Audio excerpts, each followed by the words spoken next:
Good morning, everybody. Dr. Melissa Saunders. Although I'm not dressed like a doctor, I'm in mom mode today, but wanted to get this video out today. I apologize I didn't get on yesterday. It was a slammin' fun day in the office.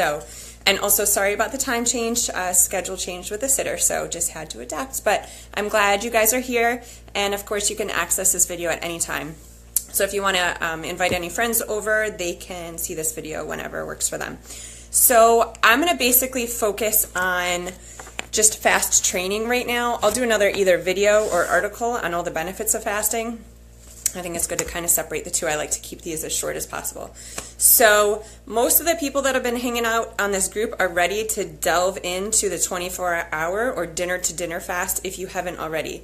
So again, the four main types of fast that I like.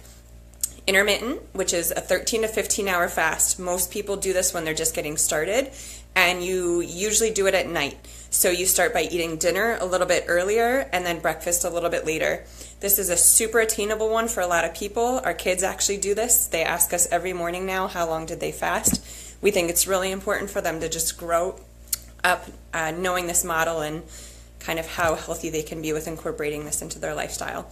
So again, most of the people in the group, you're rocking it and you've already done this, so I'm going to move past this one. The next one would be a dinner-to-dinner or 24-hour fast. This one I do pretty much every Monday. I never liked fasting in the past.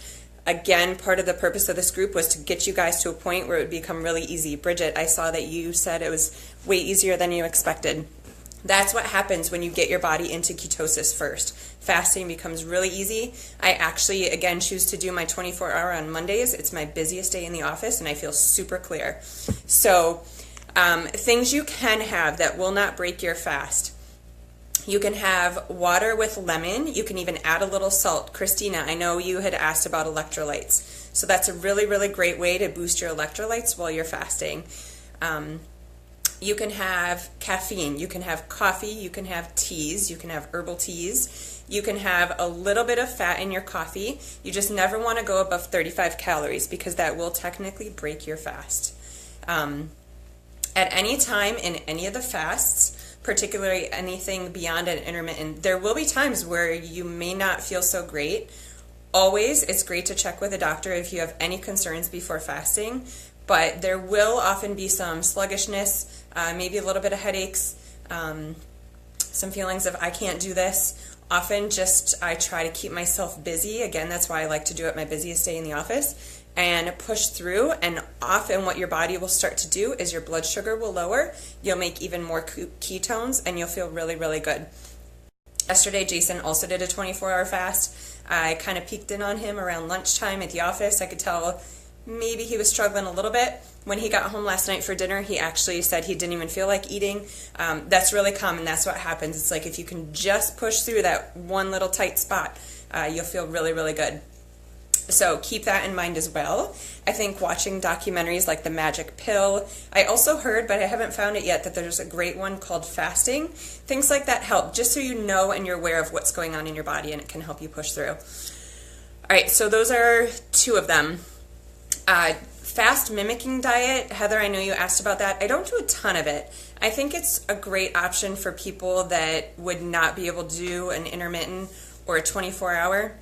I don't think that really applies in this group. So from what I know, you don't get as many benefits, so I usually just don't even recommend it all that much. But if people are really wanting to do that as a way to get started, I'm happy to help you with that.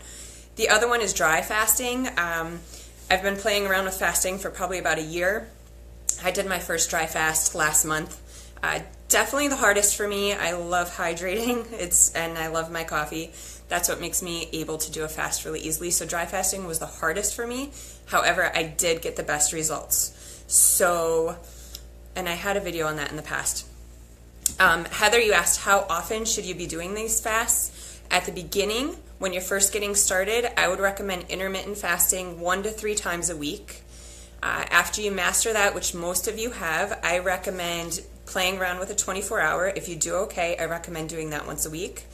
I recommend a block fast. Actually, I forgot to cover that.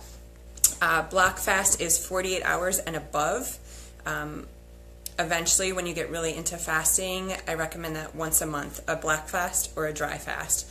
I don't know that many people that are new to this group are there yet, but a lot of people that have been in the group in the past have been doing those and loving them. So we can even cover that at a later time. But yeah, in general, a 24-hour once a week, and then a longer or more intense, like a dry fast or a block fast, once a month. I do recommend, if you guys are going to make this part of your lifestyle, go ahead and get on Amazon and get a Keto Mojo. Part of what I love about that too is different fasts work better for different people. So what's really important to do when you're fasting is test your ketones and your blood sugar throughout. The goal with the fast is to get your ketones really high and your blood sugar low. Again, when your blood sugar is getting low, if you're making ketones, you're not going to feel the effects of low blood sugar. That's really, really important. It's a totally different feel. You can monitor this with Keto Mojo. Most people, when they do a block fast, they get into ketone levels of 3, 4, 5. Usually when you're using the urine strips and you're starting to see trace, you're at like 0.2, 0.3. So it becomes a huge difference, and it's really, really neat to see how your body responds. All right, let's see what other questions I had. Christina, palpitations, weakness, those can all be signs of like low blood pressure and low electrolytes. So just like you said, I would definitely work on keeping your electrolytes high through water, salt, lemon. I also definitely recommend the night before a fast having a good meal, some lean protein, good high amounts of fat, low carb, and salt your food. That'll help you get through as well. And again, as always, if there's any concerns, check with your doctor. I think that's all the questions. Again, I don't want to make this video too long, so comment below if I didn't touch on anything. I will post some articles on the benefits of fasting and any other questions that people have. All right, good luck, happy fasting. I'm so proud of all of you.